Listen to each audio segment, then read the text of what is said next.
નમસ્કાર, સ્વાગત છે તમારું અમારી ચેનલ પર એક નવા વિડીયોમાં।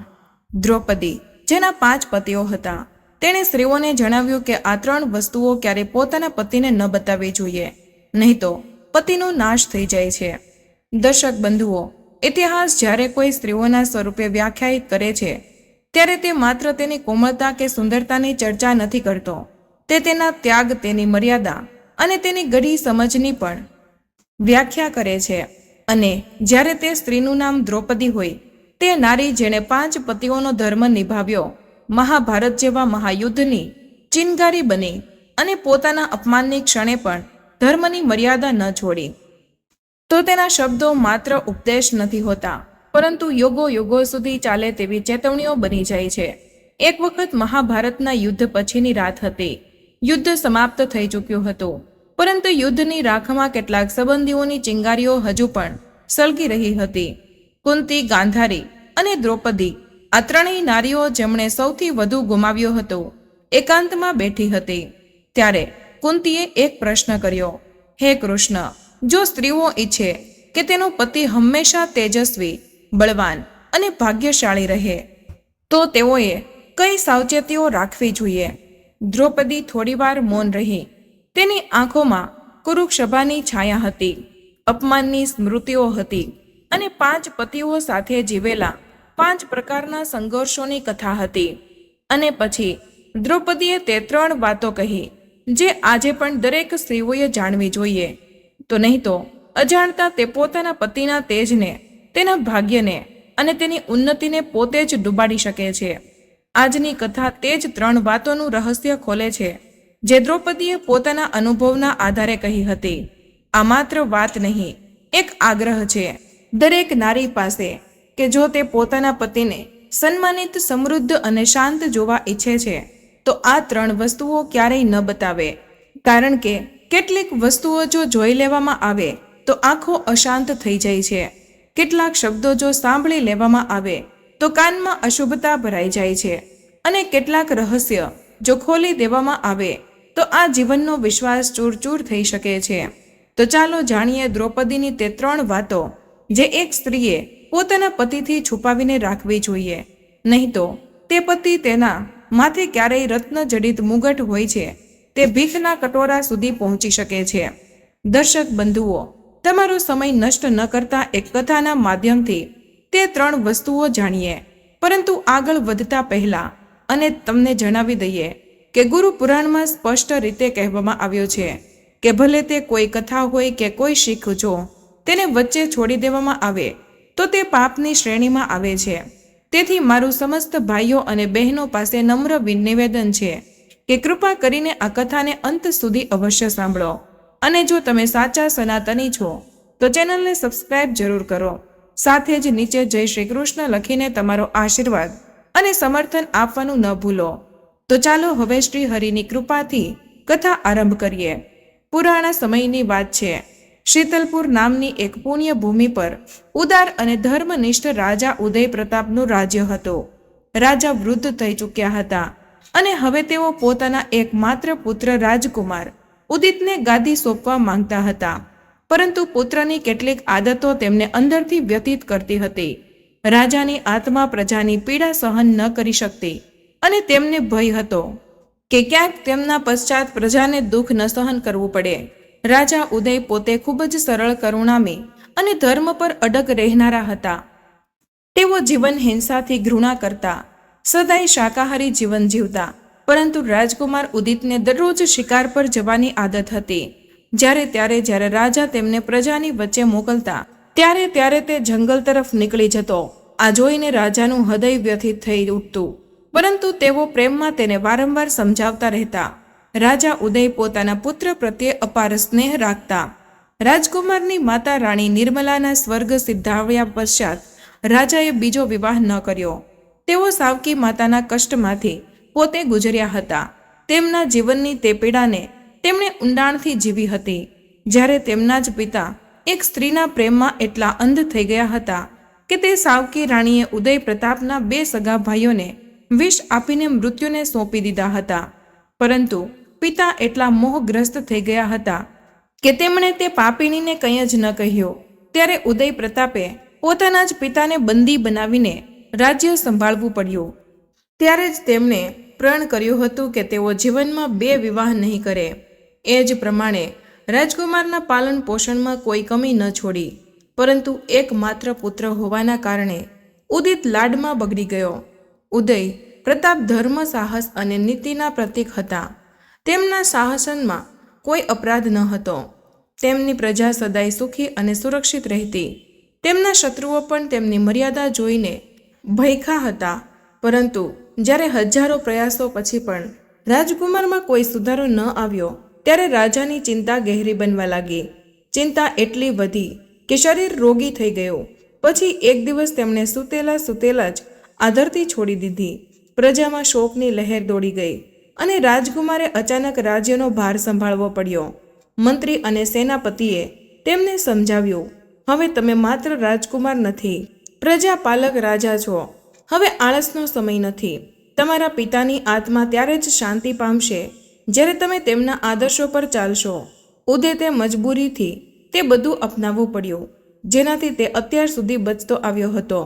ધીમે ધીમે તેણે પોતાને બદલ્યો અને પ્રજાની વચ્ચે જવા લાગ્યો. તે તેમના દુઃખ સુખ જાણવા લાગ્યો. તેણે એક કર્મચારી નિયુક્તિ કર્યો જે દિવસ રાત પ્રજાની સમસ્યાઓ સાંભળીને સીધા રાજા સુધી પહોંચાડે. શરૂઆતમાં પ્રજા ખૂબ જ દુઃખી હતી. તેમને લાગ્યું કે જાણે તેમની છત્રછાયા છીનવાઈ ગઈ.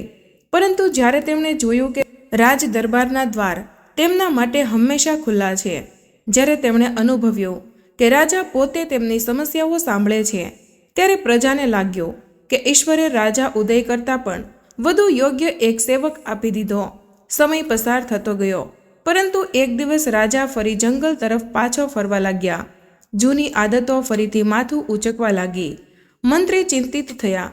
તેમણે રાજગુરુને કહ્યું, ગુરુદેવ, મહારાજ ફરીથી જંગલ તરફ જઈ રહ્યા છે. કૃપા કરીને તેમને સમજાવો. રાજગુરુએ કહ્યું, કેટલાક વિકાર એવા હોય છે જે ઉપદેશથી નહીં, અનુશાસનથી નિયંત્રિત થાય છે. હવે સમય આવી ગયો છે કે રાજાના જીવનમાં સંયમનો સૂત્ર જોડાવવામાં આવે.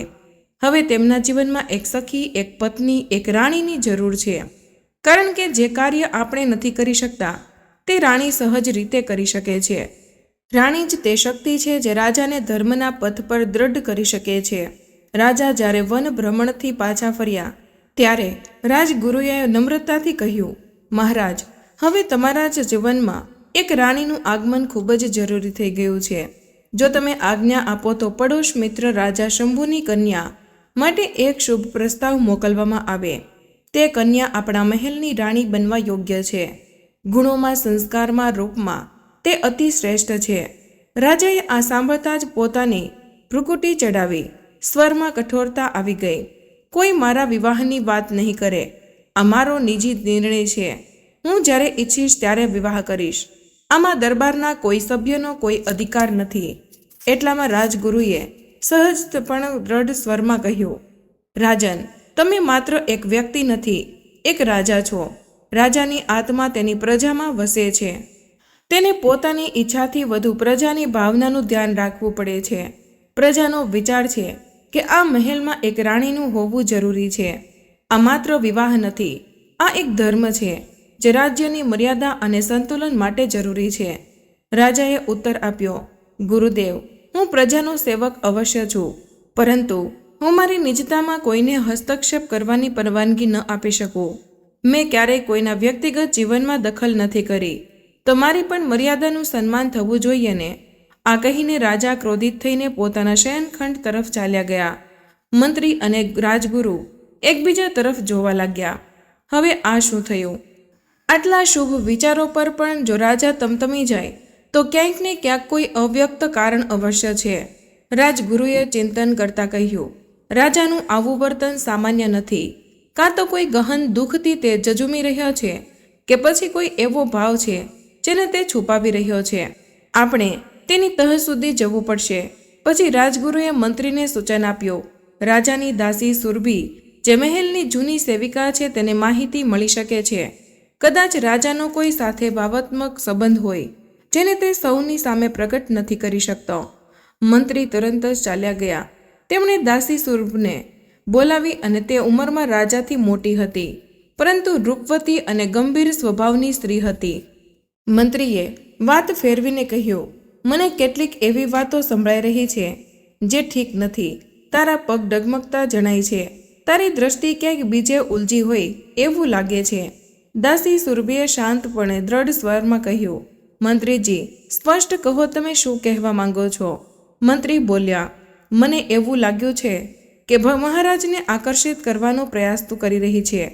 એટલે સુરભનો ચહેરો ભાવથી ભરાઈ ગયો. બોલી, મંત્રીજી, બોલતા પહેલા 1000 વાર વિચારવું જોઈએ. તમે એક સેવિકા પર આટલું મોટું કલંક લગાવી રહ્યા છો. જો મારે મહારાજને રીઝવવા હોત તો હું ડરના પડદામાં કેમ રહેત? હું ખુલ્લેઆમ પ્રેમ કરત, રાણી બનત. આ કોઈ લજ્જાની વાત ન હોત. હું નાની બાળકી નથી જે છુપાઈને પ્રેમ કરું અને નાટક રચું. તો ઉંમરમાં મહારાજથી પણ હું મોટી છું. મારો તેમની સાથે કોઈ એવો સંબંધ નથી. પછી તે થોડી રોકાઈને બોલી, જો તમને એવું લાગે છે તો મને રાણી બનાવી દો. હું ગર્વથી સ્વીકાર કરીશ. પરંતુ સત્ય એ જ છે કે તમે મને સાજિશ હેઠળ બદનામ કરવા માંગો છો, જેથી હું આ મહેલથી દૂર કરાઈ જાઉં. પરંતુ હું જાણું છું મારા કર્મ સાચા છે અને એક દિવસ સત્ય સૌની સામે આવીને ઊભું રહેશે. મંત્રીએ નરમ સ્વરમાં કહ્યું, ના સુરભ, મારો એવો કોઈ ખોટો ઈરાદો ન હતો. આજે મહારાજ વિવાહની વાત પર એટલા વ્યાકુળ થઈ ઉઠ્યા કે મારું મન ભ્રમિત થઈ ગયું અને અનાયાસે તારા પર શંકા કરી બેઠો. પરંતુ તે જે નિષ્ઠા અને સરળતાથી વાત કરી તેને બધું સ્પષ્ટ કરી દીધું. હવે હું ફક્ત એ જાણવા માંગુ છું કે મહારાજ રાત્રે શાંતિથી વિશ્રામ કરે છે કે પછી બેચેન રહે છે? સુરભે માથું ઝુકાવીને વિનમ્રતાથી ઉત્તર આપ્યો, મંત્રીજી, મહારાજ મખમલના ગાદલા પર સૂઈ તો જાય છે, પરંતુ નીંદર નથી આવતી. આખી રાત કરવટો બદલતા રહે છે. લાગે છે કે તેમના હૃદયમાં કોઈ એવો ભાવ છે જે તેમને સૂવા નથી દેતો. લાગે છે કે તેમનું હૃદય કોઈ રાજકુમારી પ્રત્યે ઝૂકેલું છે. કદાચ એ જ રાજકુમારી જંગલમાં ક્યાંક મળે છે. મહારાજ તેની સાથે મળવા જાય છે, પરંતુ તે બંને વચ્ચે કોઈ એવી મર્યાદા કે વ્યવસ્થા છે જે તેમને ખુલ્લેઆમ મળવા નથી દેતી. એ જ પીડા છે જે મહારાજને અંદરથી અંદર તોડી રહી છે. સુરભની વાત સાંભળીને મંત્રી ગંભીર થઈ ગયો. તેણે માથું ઝુકાવીને કહ્યું, સુરભ, અંજાને મેં તારી સાથે કઠોર વચનો કહ્યા. તેનો મનમાં ખોટું ન માનતી. મારો ઉદ્દેશ્ય ફક્ત મહારાજનું સત્ય જાણવાનો હતો. તારું અપમાન કરવાનો ભાવ ન હતો. સાચું કહું, જો મારી ઈચ્છા ચાલે તો હું તને આ જ મહેલની રાણી બનાવી દઉં. તું જેવી સાચી સમર્પિત અને મર્યાદામાં રહેનારી સ્ત્રી છે તે આ રાજ્ય માટે વરદાન હોત. પરંતુ ઈશ્વરની મર્યાદાને કોણ બદલી શકે? તારું દુર્ભાગ્ય એ જ છે કે તે નિર્ધન કુળમાં જન્મ લીધો છે. એ જ એક દિવાલ છે જે તારા રાણી બનવાના માર્ગને રોકે છે. સુરભ બિના કંઈ બોલે શાંત મનથી ત્યાંથી ચાલી ગઈ. મંત્રીના મનમાં એક નવો પ્રશ્ન ઊભો થયો. જો રાજાની પીડા મહેલમાં નથી તો તે ક્યાં છે? આ વિચારીને તેણે નિશ્ચય કર્યો કે હવે તે પોતે જંગલમાં જઈને સચ્ચાઈનો પતો લગાવશે. બીજે દિવસે જ્યારે રાજા વન તરફ નીકળ્યા તો મંત્રી પણ ચૂપચાપ તેની પાછળ ચાલ્યો. તે દૂરથી જોતો રહ્યો. રાજાનો ચહેરો ખૂબ જ ઉદાસ હતો. મન વિચલિત હતું. રાજા એક જૂના વૃક્ષ નીચે જઈને બેસી ગયા. ત્યાં બેસતા જ તેમની આંખો હલકી પડી અને તેઓ રડવા લાગ્યા. મંત્રી આ દ્રશ્ય જોઈને સ્તબ્ધ રહી ગયો. તે વિચારવા લાગ્યો, શું એવું પણ બને છે કે એક રાજા જે સંપૂર્ણ રાજ્યનો રક્ષક છે તે એકલો જંગલમાં બેસીને આંસુ વહાવે છે? આ કેવું દુઃખ છે જે દરબાર સુધી નથી પહોંચતું. આ કેવી વેદના છે જે શબ્દોથી નહીં ફક્ત નિર્વતાથી વહે છે. મંત્રી તુરંત રાજમહેલ પાછો આવ્યો અને સમગ્ર વાત રાજગુરુને કહી. ગુરુદેવ આ સાંભળીને ખૂબ જ ગંભીર થઈ ગયા. તેમણે કહ્યું, રાજાનું દુઃખ ખૂબ જ ગહન છે. આ દુઃખ રાજધર્મથી નથી જોડાયેલું. આ દુઃખ આત્માથી નીકળ્યું છે. આપણે તેનું સમાધાન કોઈ સામાન્ય ઉપાયથી નહીં. રાજગુરુએ તે જ ક્ષણે પાસેના વનમાં સ્થિત તપસ્વી મહારાજના આશ્રમ તરફ ચાલી નીકળ્યા. ત્યાં પહોંચતા જાણવા મળ્યું કે મહાત્મા ધ્યાનમાં લીન છે અને તેમનું મૌન માત્ર સપ્તાહમાં એક જ વખત થોડા કલાકો માટે તૂટે છે. ત્યારે રાજગુરુએ વિનમ્રતાથી મહાત્માના મુખ્ય શિષ્યને નિવેદન કર્યું આપણે રાજાની પીડાનું કારણ જાણવું છે, જેથી આપણે તેમનો કષ્ટ હરી શકીએ. શિષ્યએ આશ્ચર્યતાથી કહ્યું, તમારા રાજ્યના બધા રાજાઓ આ વાત જાણે, પરંતુ સ્વયં રાજા ઉદિતના મહેલમાં આ વાત કોઈ નથી જાણતું. આ તો અત્યંત આશ્ચર્યની વાત છે. મહારાજના હૃદયમાં જે પીડા છે તેનો આરંભ 4 વર્ષ પહેલાં થયો હતો. તમે જાતે વિચારો, શું ક્યારેય કોઈ પડોશી રાજાએ પોતાની રાજકુમારીનો વિવાહ પ્રસ્તાવ લઈને તમારા મહારાજ પાસે મોકલ્યો? રાજગુરુએ માથું ઝુકાવીને કહ્યું, ગુરુદેવ, ના, આજ સુધી કોઈ રાજાએ આપણા દરબારમાં વિવાહનો કોઈ પ્રસ્તાવ નથી મોકલ્યો.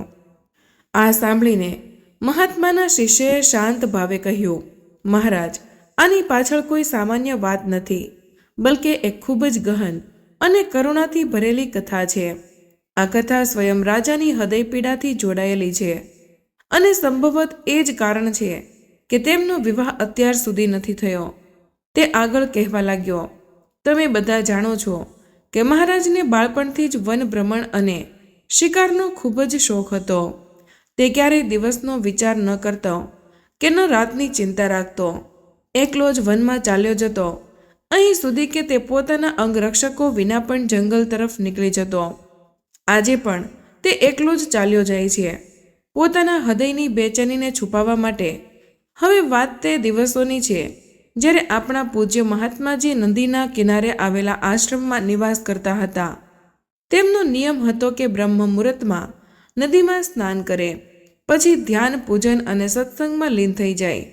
એક દિવસ જ્યારે તેઓ સ્નાન માટે નદીમાં ગયા હતા, ત્યારે એક હરણી પોતાના 2 નાના બાળકો સાથે પ્રભાતકાલીન જળ ગ્રહણ માટે નદીમાં ઉતરી. પરંતુ એ જ સમયે એક ઘડિયાળ, જે ઘણા સમયથી ઘાત લગાવીને બેઠી હતી, તેણે હરણીને દબોચી લીધી અને ઊંડા જળમાં ખેંચીને લઈ ગયો. મહાત્માજીએ આ દ્રશ્ય જોઈને દુઃખી મનથી ઘડિયાળને આદેશ આપ્યો કે જંતુ, આ નિરહ પ્રાણીને છોડી દે, આ તારા ભોજન યોગ્ય નથી. પરંતુ ઘડિયાળે મહાત્માજીની વાણીનું આદર ન કર્યો અને જ્યારે તેણે અહંકારપૂર્ણ તેમની આજ્ઞાનું ઉલ્લંઘન કર્યું, ત્યારે મહાત્માજીએ તેના પર ક્રોધ પ્રગટ કરતા તેને શ્રાપ આપ્યો. તો હવે સ્વયં એક વિશાળ માછલી બની જા. શ્રાપની અસરથી ઘડિયાળ તુરંત જ માછલી બની ગયો અને એ જ સમયે નદીમાં કેટલાક માછીમારો પોતાના જાળ ફેલાવી રહ્યા હતા. જેવું જ તેમણે જાણ ખેંચ્યું કે માછલી જે પહેલાં ઘડિયાળ હતો તે તેમાં ફસાઈ ગયો. માછીમારો તે મોટી માછલી જોઈને ખૂબ જ પ્રસન્ન થયા અને તેને ઉઠાવીને લઈ ગયા. જે જીવ ક્યારેય બીજાને ખાતો હતો તે જ હવે સ્વયં મનુષ્યનું ભોજન બની ગયો. આ બાજુ જ્યારે મહાત્માજી સ્નાન કરીને નદીમાંથી બહાર નીકળ્યા તો જોયું કે હરણીના બંને નાના બાળકો માતાની પ્રતીક્ષામાં તટ પર બેઠા હતા. તેમના ભોળા ચહેરા અને ડરથી કાંપતા શરીર જોઈને મહાત્માનું હૃદય દયાથી ભરાઈ ગયું. તેમણે વિચાર્યું, આને એમ જ નહીં છોડી દેવું જોઈએ. કોઈ પણ જીવ કે ભૂખ્યો મનુષ્ય આને મારી શકે છે કે આ મારી આત્માને ક્યારેય શાંતિ નહીં આપે. મહાત્માએ તે બંને અબોધ શિશુઓને પોતાની ગોદમાં ઉઠાવી લીધા અને તેમને પોતાના આશ્રમે લઈ આવ્યા, જ્યાં પહેલેથી જ ઘણી ગૌમાતાઓ હતી અને આજે પણ છે. આશ્રમમાં ગૌમાતાની કૃપાથી દૂધની કોઈ કમી ન હતી. મહાત્માજીએ તે નાના હરણાના બાળકોને એવા સ્નેહથી પાળ્યા જેવું કોઈ આશ પોતાના તપથી પ્રભુને નિહાળે છે. તેઓ તે બાળકોની સેવા, સુરક્ષા અને પાલનમાં મનુષ્યના પોતાના બાળકો કરતાં પણ વધુ પ્રેમ રાખતા હતા. સમયની સાથે હરણાના તે બાળકો બંને મોટા થઈ ગયા. સરળતા અને નિશ્ચલતા તેમના સ્વભાવમાં રચી પચી ગઈ. મહાત્માએ પોતાના યોગબળથી સમસ્ત હિંસક પ્રાણીઓને પણ સાત્વક બનાવી દીધા અને આ જ કારણે જંગલ હવે તે હરણો માટે જાણે એક તીર્થ બની ગયું હતું. તેઓ નિર્ભય થઈને ગહન વન સુધી વિચરણ કરતા, ચડતા અને પછી શાંત ભાવે પાછા આવતા. કોઈ હિંસક જીવ તેમની પાસે સુધી ન આવતો. અહીં સુધી કે ક્યારેય તેઓ સિંહની માદમાં પણ ચાલ્યા જતા, પરંતુ સિંહ તેમને ક્ષણભર પણ હાનિ ન પહોંચાડતો, બલકે પ્રેમપૂર્વક તેમની સાથે રમતો. આવા પરમ સુખ અને સહજતાથી દિવસો પસાર થઈ રહ્યા હતા. આ શાંત દિવસોની વચ્ચે એક દિવસ રાજા ઉદિત શિકાર માટે વનમાં નીકળ્યા. શિકાર તેમના માટે માત્ર એક રુચિ ન હતી, બલકે જાણે એક આદત બની ગઈ હતી. તેઓ અવારનવાર નિરપરાધ જીવોનો વધ કરીને પોતાની વીરતા સિદ્ધ કરતા.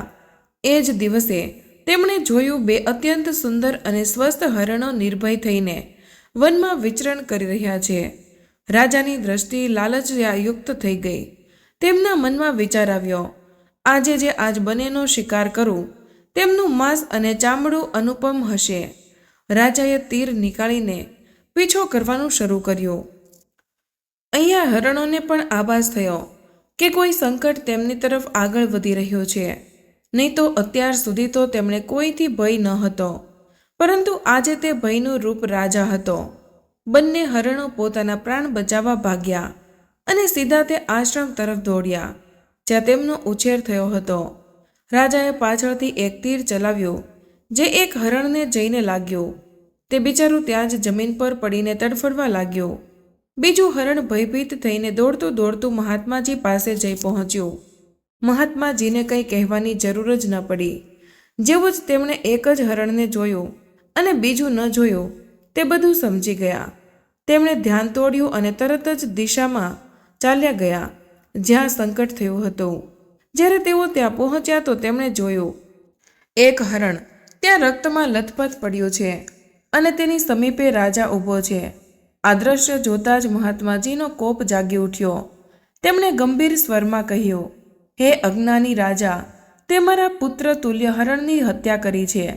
હમણાં જ આને ફરીથી જીવતું કરી દે, નહીં તો હું તને એવો શ્રાપ આપીશ કે ન તું મરીશ કે ન જીવીશ અને જન્મભર વિવાહ માટે તડપતો રહીશ. રાજા હડબડાઈ ગયો. તેણે હાથ જોડીને કહ્યું, હે મહાત્મા, કૃપા કરીને શાંત થાઓ. તમે પોતે જાણો છો કે મૃત પ્રાણી પુનર્જીવિત નથી થઈ શકતું અને પછી મેં તો જંગલમાં ન જાણે કેટલા હરણોનો શિકાર કર્યો છે. તમે ત્યારે ક્યારેય ક્રોપ ન કર્યો તો આજે આ એક પર આટલો રોજ કેમ? મહાત્માજી બોલ્યા, મૂર્ખ, તે સમજ્યું કે આ ફક્ત એક હરણ હતું. આ તે હરણીનું બાળક હતું જેને મેં મારી કરુણાથી પાળ્યું, સિંચ્યું, મોટું કર્યું. આ જીવમાં મેં મારા પુત્રની છબી જોઈ છે. આજે મારા હૃદયના ટુકડાને છીનવી લીધો અને તું મારી સાથે તર્ક કરે છે. રાજાનો ચહેરો વિવદતાથી ભરાઈ ગયો. એબ્રને બોલ્યો, હે તપસ્વી, મહાત્માજી, મારાથી ભારે અપરાધ થયો છે, પરંતુ અપરાધ અજ્ઞાનથી ઉપજ્યો છે. હું નથી જાણતો કે આ તમારા સંરક્ષણમાં છે. મને શું ખબર હતી કે કોઈ સાધુ કે સંત પણ વન્ય પ્રાણીઓને આવા સ્નેહથી પાળી શકે છે. હું અપરાધી છું, પરંતુ કૃપા કરીને મને માફ કરી દો. મહાત્માજી પહેલેથી ખૂબ જ ક્રોધિત હતા. રાજાના જવાબે તેમને વધુ ગુસ્સો ચડાવ્યો. મહાત્માજીએ શ્રાપ આપી દીધો કે હે દુર્જન રાજા, તારી પત્ની વિવાહના ફેરા લેતા પહેલાં જ મરી જશે. તું ક્યારેય તારી પત્નીનો ચહેરો પણ નહીં જોઈ શકે. તું જીવનમાં ક્યારેય સ્ત્રી સુખ નહીં પામી શકે. અને જો તે કોઈ સ્ત્રી સાથે વિવાહ વિના સંબંધ બનાવવાનો પ્રયાસ કર્યો તો એ જ સમયે તારું મૃત્યુ થઈ જશે. મહાત્માએ રાજાને ખૂબ જ ભયાનક શ્રાપ આપી દીધો. કોઈ પણ સામાન્ય માણસ પણ સમજી શકે કે હવે રાજાનું જીવન નરક કરતાં પણ ખરાબ થઈ ચૂક્યું છે. આટલી વાતો સાંભળતા જ રાજા સ્તબ્ધ થઈ ગયો. તેના પગ નીચેથી જમીન ખસી ગઈ કે મહાત્માના ચરણોમાં પડી ગયો અને બોલ્યો, હે મહાત્મા, આવું અનર્થ ન કરો. તમે જાતે જાણો છો કે હું આ રાજ્યનો એકલો રાજા છું. મારો ન તો કોઈ ભાઈ છે કે ન તો કોઈ બહેન. મારો વિવાહ પણ હજુ સુધી નથી થયો, તો મારો કોઈ ઉત્તરાધિકારી પણ નથી. અને જો મારી પત્ની વિવાહના તુરંત જ પછી મરી જશે તો રાજ્યનો ઉત્તરાધિકારી કોણ બનશે? અને જો હું કોઈ સ્ત્રીની પાસે પણ ન જઈ શકું તો મારા જીવનનો કોઈ અર્થ ન રહી શકે. મહાત્માજી, કાં તો તમે તમારો શ્રાપ પાછો ખેંચી લો, નહીં તો મને મારી નાખો. હું આવું સૂનું અને નકામું જીવન જીવીને શું કરીશ? વળી એક રાજાનું જીવન તેની પ્રજા માટે હોય છે. જો તમને પ્રજાની ભલાઈ ન જોઈએ તો મને હમણાં જ સમાપ્ત કરી દો. હે મહાત્મન, મેં પશુનો શિકાર કરીને કોઈ નવું પાપ નથી કર્યું. શિકાર કરવો તો સદીઓથી ચાલ્યો આવે છે. જો શિકાર કરવો આટલો ખરાબ હોય તો તમે મહાત્માઓ તેમને પહેલાં જ રોકી દેવું જોઈએ. આમાં મારા એકલાની ભૂલ નથી. તમારું હરણ પણ મેં ભૂલથી માર્યું છે. જો મને ખબર હોત કે આ તમારા આશ્રમનું હરણ છે તો હું તેને ક્યારેય ન મારત. મને તો એ પણ ખબર છે કે મારા આશ્રમની ધૂળ પણ પૂજનીય છે. હું તો ત્યાં ઉંદરની પણ પ્રણામ કરું ને પાછો આવત. હે મહાત્મા, મને માફ કરી દો, નહીં તો મને મારી નાખો. મહાત્માજીને ધ્યાન આવ્યું કે રાજા સાચું કહે છે. માનું કે તેણે ખૂબ જ મોટી ભૂલ કરી છે, પરંતુ જો રાજાને દંડ આપીશું તો લાખો પ્રજાઓનું નુકસાન થશે. આપણે એક હરણ માટે લાખો લોકોનું બુરું ન કરી શકીએ. એક માણસની ભૂલ માટે આખા નગરને દંડ ન આપવો જોઈએ. થોડી ઘણી ભૂલ તો દરેક માણસથી થઈ જાય છે, અને પછી રાજા તો પોતાની પ્રજા માટે હંમેશા સારું કરે છે. તેના વિના પ્રજાને ખૂબ જ દુઃખ થશે. દરેક રાજા પ્રજાનું પાલન નથી કરતો. કેટલાક રાજા તો ફક્ત પોતાનું ભલું વિચારે છે. પછી પોતાની પ્રજા માટે તેનો દરબાર રાત્રે પણ ખુલ્લો રહે છે. મહાત્માજીનું હૃદય થોડીવારમાં શાંત તરફ ઝૂક્યું. તેમણે મનમાં વિચાર્યું, આપણે ક્રોધમાં આવીને રાજાને ખૂબ જ મોટો શ્રાપ આપી દીધો, જ્યારે જીવન અને મરણ તો પરમેશ્વરની ઈચ્છાથી ચાલે છે. આમાં કોઈ જીવ કે મનુષ્યની કોઈ શક્તિ નથી. આ હરણનું મૃત્યુ રાજાના હાથે વિધિમાં જ લખેલું હશે. એક રીતે રાજાએ ફક્ત તે લેખને પૂરો કર્યો અને ઉપરથી તેને શ્રાપ પણ મળી ગયો. હવે જે કંઈ થયું તે થઈ ગયું. મેં જે કહી દીધું તે બ્રહ્મ વાક્ય થઈ ગયું.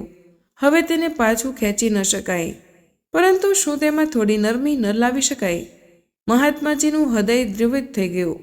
તે રાજા તરફ જોઈને બોલ્યો, રાજન, મેં જે શ્રાપ આપ્યો છે તે પાછો ખેંચી ન શકાય, પરંતુ તેમાં થોડો ફેરફાર અવશ્ય કરી શકાય. હું હવે મારા વાક્યમાં થોડા દયાનો રંગ ઉમેરું છું. હવે તું કોઈ પણ સ્ત્રી સાથે સંબંધ બનાવવા પર મૃત્યુને પ્રાપ્તિ નહીં થાય, પરંતુ એ નિશ્ચિત છે કે તું આ જન્મમાં કોઈ સ્ત્રી સાથે વિવાહ નહીં કરી શકે. અગ્નિ સાથે ફેરા જે વિવાહની પૂર્ણતા છે તે તને કોઈ સ્ત્રી સાથે નહીં મળે. પરંતુ જો તું કોઈ માદા પશુ સાથે ફેરા લઈ લે તો તે નિયમ તને નહીં બાંધે. રાજા આ સાંભળતા જ ચોંકી ગયો. વિનમ્ર સ્વરમાં બોલ્યો, હે મહાત્મા, ભલા હું કોઈ માદા પશુ સાથે વિવાહ કેવી રીતે કરી શકું? શું મનુષ્ય અને પશુનો વિવાહ શક્ય છે? તમે તો તમારા શ્રાપમાં કોઈ રાહત ન જ આપી. મહાત્માજી મુસ્કરાયા અને બોલ્યા, હે રાજન, જો તું થોડી બુદ્ધિ અને વિવેક લગાવીશ તો તેનો પણ ઉપાય તને મળી જશે. તું ચાહે તો તારી મનચાહી સ્ત્રી સાથે વિવાહ કરી શકીશ. બસ તારે તેની રીત શોધવી પડશે. આટલું કહીને મહાત્માજી પોતાના આશ્રમે પાછા ફર્યા.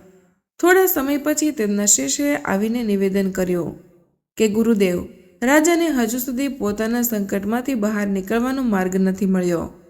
તમે સ્વયં પરમ જ્ઞાની છો. જો તમે થોડું વિચારો તો કદાચ કોઈ ઉપાય નીકળી આવે. મહાત્માજી આ સાંભળીને ફરી મહેલ તરફ પાછા ફર્યા. તેમણે મંત્રીને બોલાવીને કહ્યું, રાજાની મનની પીડા હવે મને સમજાઈ ગઈ છે. હવે આપણી જવાબદારી છે કે તેનું સમાધાન પણ શોધીએ. રાજા અને મંત્રીએ મળીને ઘણું વિચાર્યું, પરંતુ કોઈ ઉપાય સામે ન આવ્યો. અહીંયા રાજ્યની દૂર એક ગામ હતું જેનું નામ બકુલીપુર હતું. ત્યાં એક ગરીબ ખેડૂત રહેતો હતો જેનું નામ હતું ગોગા. તે પોતાના નસીબથી ગરીબ ન હતો, બલકે પોતાના સ્વભાવથી તેની પાસે 50 વીઘાથી વધુ જમીન હતી. છતાં તે ખેતરમાં કામ કરવાને અપમાનજનક સમજતો. તેને લાગતું કે ખેતરમાં મહેનત કરવાથી તેનો દરજ્જો ઘટી જશે. આ જ કારણે તેની બધી જમીન બેકાર પડી રહેતી. વર્ષો સુધી ખેતી ન કરવાથી તેના ખેતરમાં હવે બંજર જમીન થઈ ગઈ હતી. તે ખેતરોમાં હવે કંઈ પણ ઉગતું ન હતું. તેને ઉગાડવું સહેલું ન હતું, અને જે વ્યક્તિ આળસુ હોય તેના માટે તો બિલકુલ અશક્ય. જ્યારે ગોગાના ખેતરમાંથી કંઈ પણ ન નીપજ્યું તો તેના ઘરમાં ભોજનની અછત થઈ ગઈ. ભૂખે મરવાની નોબત આવી ગઈ. ત્યારે જઈને તેની બુદ્ધિ જાગી. તેને સમજાયું કે ખાલી હાથે બેસી રહેવાથી ક્યારેય કોઈનું પેટ નથી ભરાતું. આ મનુષ્ય જીવન ફક્ત આરામ અને આળસ માટે નથી. મનુષ્ય જીવન જેટલું સુંદર છે તેટલું જ કઠિન પણ છે. જે ચાલતા નથી જાણતા તેમના માટે રસ્તા કઠિન લાગે છે, અને જે દોડતા જાણે છે તેમના માટે રસ્તા ટૂંકા પડી જાય છે. જેમના મનમાં ઉત્સાહ હોય છે તેમને જીવન પણ સુંદર લાગે છે અને દુનિયા પણ, પરંતુ જેનો ઉત્સાહ મરી ગયો હોય, જેની આત્મા અંદરથી બુજાઈ ગઈ હોય, તેના માટે તો આ સંસાર પણ બોજ સમાન બની જાય છે. ગોગા પાસે 50 વીઘા ઉપજાવ જમીન હોવા છતાં પણ જ્યારે તેને ખાવાનું ન મળ્યું તો તે વિવશ થઈને મજૂરી કરવા માટે તૈયાર થયો. પરંતુ પોતાના ગામમાં કામ માંગવું તેને અપમાનજનક લાગ્યું. તેથી તે બીજા ગામ તરફ ચાલ્યો ગયો. તે માંડ માંડ ગામમાં પહોંચ્યો. ત્યાં તેને એક નાના ખેડૂતના ઘરે ગાય ચરાવવાનું કામ મળી ગયું. મજૂરી પણ શું, ફક્ત 2 વખતનું ભોજન, કપડાં પણ આપવા તેઓ તૈયાર ન હતા, કારણ કે તેઓ પોતે અત્યંત નિર્ધન હતા. તે ઘરમાં એક વૃદ્ધ પિતા અને તેમની દીકરી રહેતા હતા. તેમની પાસે ફક્ત 2 વીઘા જમીન હતી અને તેનાથી કોઈક રીતે ગુજારો ચલાવતા હતા. વૃદ્ધ પિતા હવે કોઈ કામ ન કરી શકતા અને ઘરનો બધો ભાર દીકરી પર આવી ગયો હતો. પરંતુ ગાય ચરાવવાનું એકલી કન્યા માટે શક્ય ન હતું. તે જુવાન હતી, એકલી જંગલમાં કેવી રીતે જાય? તેથી તેમણે ગોગાને ફક્ત ભોજન પર રાખી લીધો. ગોગા દિવસભર ગાય તો ચરાવતો, પરંતુ સાંજે ઘરે પાછો આવતા જ કોઈ કામ કરવું તેને પસંદ ન હતું. જ્યારે તે કન્યા ઈચ્છતી કે તે થોડીવાર મદદ કરે, ક્યારેક કૂવાથી પાણી લઈ આવે તો ક્યારેક જંગલમાંથી લાકડા. જ્યારે તે તેને લાકડા લાવવા કહેતી તો ગોગા ઝળહળી ઉઠતો, કહેતો, કાલે લઈ આવીશ. ત્યારે તે કન્યા પણ દ્રઢતાથી કહેતી, તો ઠીક છે, ખાવાનું પણ કાલે જ બનશે અને કાલે જ ખાવું. રોજ રોજ ખાવાથી કોઈ ફાયદો નથી. એક જ વારે બધું ખાઈ લો. જ્યારે ગોગા સમજી જતો કે આ કન્યા વિના કામે ભોજન નહીં આપે, ત્યારે તે મોઢું બનાવીને જંગલે જતો અને લાકડા કાપી લાવતો. એક દિવસ તે પાણી ભરવા માટે કન્યા સાથે કૂવા પર ગયો. ત્યાં જ તેના ગામનો એક ફેરિયાવાળો સામાન વેચીને પાછો ફરતો હતો. તેને તરસ લાગી તો તે કૂવા પર પાણી પીવા આવ્યો. તેણે ગોગાને જોયો અને ચોંકી ગયો. તે બોલ્યો, ગોગા માલિક, તમે અહીં આ હાલતમાં, આ શું સ્થિતિ છે? કન્યા આ સાંભળતા જ ચોંકી ગઈ. બોલી, અરે બાવલા, આ તો મારા ઘરનો નોકર છે. કયો માલિક? ફેરિયાવાળો બોલ્યો, તમે નથી જાણતા, આ ગોગા કોઈ સામાન્ય વ્યક્તિ નથી. બકુલીપુરમાં આની પાસે 50 વીઘા જમીન છે. આનું પોતાનું સારું ઘર છે. કન્યાએ આશ્ચર્યથી પૂછ્યું, 50 વીઘા જમીન? આ ચરવાહ પાસે? ક્યાં તું સપનું તો નથી જોતો ને? તે બોલ્યો, હું સ્વપ્ન નથી જોતો, બલકે આના દુર્ભાગ્ય પર રડું છું. આ એટલા મોટો જમીનદાર છે, છતાં બીજાના ઘરનું ગોલું ઉપાડે છે, પરંતુ પોતાના ખેતરમાં હળ નથી ચલાવતો. નસીબનો આવો ખેલ છે કે માલિક પોતે જ છછુંદર બની ગયો. ફેરિયાવાળો પાણી પીને ચાલ્યો ગયો. કન્યા ચૂપચાપ ગોગાને લઈને ઘરે પાછી આવી. આજે તેણે ગોગા પર ગુસ્સો ન કર્યો. તેને વિના બિહાને ખાટલો ન આપ્યો. સારી રીતે બિહાનું ગોઠવ્યું. ખાવાનું બનાવીને તેને પ્રેમથી ખવડાવ્યું. પછી શાંત ભાવે પૂછ્યું, શું તે ફેરિયાવાળો સાચું કહેતો હતો? ગોગાએ માથું ઝુકાવીને કહ્યું, હા, તે બિલકુલ સાચું કહેતો હતો. મારી પાસે ખેતરો છે, ઘર પણ છે, પરંતુ મારો કોઈ ભાઈબંધુ નથી, કોઈ સહયોગી નથી, કોઈ એવું નથી જે મને દિશા બતાવે, જે કહે કે હવે શું કરવું, કેવી રીતે કરવું. છોકરી બોલી, તું ગભરાઈશ નહીં, હું તને બધું જ બતાવીશ, કેવી રીતે શું કરવું. પછી તે પોતાના પિતાને બોલી, પિતાજી, આનાથી સારો મને બીજો કોઈ છોકરો નથી મળી શકતો. તમે મારો વિવાહ આની સાથે કરાવી દો. બુઢો તો પહેલેથી જ દીકરીના વિવાહની ચિંતામાં હતો. તેણે તરત જ દીકરીનો વિવાહ કરાવી દીધો અને બંનેને સાથે લઈને બકુલીપુર આવી ગયો. છોકરી ખૂબ જ ચતુર હતી. તેને બધું ખેતર બટાઈ પર આપી દીધું. આનાથી એ થયો કે ખેતરની અડધી ઉપજ વિના મહેનતે ઘરે બેસીને મળવા લાગી. ગોગાએ તો ક્યારેય વિચાર્યું ન હતું કે આવું પણ થઈ શકે. પત્ની બોલી, તમારે કંઈ નથી કરવું પડે, તમે આરામ કરો, બસ જોતા રહો, હું બધું ઠીક કરી દઈશ. આ રીતે ગોગાના દિવસો પલટાઈ ગયા. હવે તે મોજ મસ્તીથી રહેવા લાગ્યો. જાહેર હતું કે ઘરમાં પત્ની છે તો સંતાન પણ થવાનું હતું. તો 3 વર્ષની અંદર જ તેમના 2 પુત્રો થયા. ધીમે ધીમે સમય પસાર થતો ગયો અને બેટા મોટા થતા ગયા. ગોગાએ પોતાના પુત્રના નામ મંગદ્રુર અને મહાવતી રાખ્યા. બંને ખૂબ જ ચંચળ હતા. તેઓ અવારનવાર ગાય ચરાવવાનો સાથે જંગલમાં ચાલ્યા ગયા જતા. એક દિવસ જંગલમાં બંનેએ જોયું કે એક ડાકુ તલવાર બતાવીને જંગલમાં જઈ રહેલા એક માણસને લૂંટી રહ્યો છે. ત્યારે બંનેને લાગ્યું કે આ કામ તો ખૂબ જ સહેલું છે. વિના મહેનતે ફાયદો ને ફાયદો. આ કામમાં કોઈ ખર્ચો પણ નથી. આપણે આજથી જ આની શરૂઆત કરી દઈએ. મહાતિમ બોલ્યો, પરંતુ ભાઈ આપણી પાસે તો તલવાર જ નથી. પછી આપણે લૂંટીશું કેવી રીતે? ત્યારે મંગલુર બોલ્યો, આપણે બે કોઈ પણ એકલા માણસનો સામાન લૂંટી શકીએ અને જો તે વિરોધ કરશે તો તેને ઝાડ સાથે બાંધી દઈશું. તે જાતે જ ડરી જશે. મહાતિમ બોલ્યો, પરંતુ આ રીતે તો સારું નહીં થાય. તે માણસને કોઈ જાનવર ખાઈ શકે. ત્યારે મંગલુર બોલ્યો, તો શું થશે? તે માણસ કોઈ આપણો મામા તો નથી. તો બસ તૈયાર થઈ જા. આપણે હમણાં જ કોઈને લૂંટીશું. બંને વાતો કરી જ રહ્યા હતા કે અહીંયા એક મહાત્માજી આવતા દેખાયા. મંગરુર બોલ્યો, મહાતિમ ઢીલ ન કર. આ કોઈ માલદાર માણસ આવે છે. આને જ લૂંટી લઈએ. બંને મહાત્મા પાસે ગયા અને બોલ્યા, ચૂપચાપ તારી પાસેનો બધો માલ કાઢ, નહીં તો અમે તને ઝાડ સાથે બાંધીને લૂંટી લઈશું. મહાત્માજી સમજી ગયા કે બંને મૂર્ખ છે. આને એ પણ નથી ખબર કે હું એક મહાત્મા છું. બંનેનું દિમાગ પોતાના રસ્તેથી ભટકી ગયું છે. હવે આને સાચા રસ્તે લાવવા પડશે. મહાત્માએ બંને બાળકોને કરુણાથી જોયા અને શાંત સ્વરમાં બોલ્યા, બાળકો, આ જે કાર્ય તમે કરવા જઈ રહ્યા છો તે અધર્મ છે.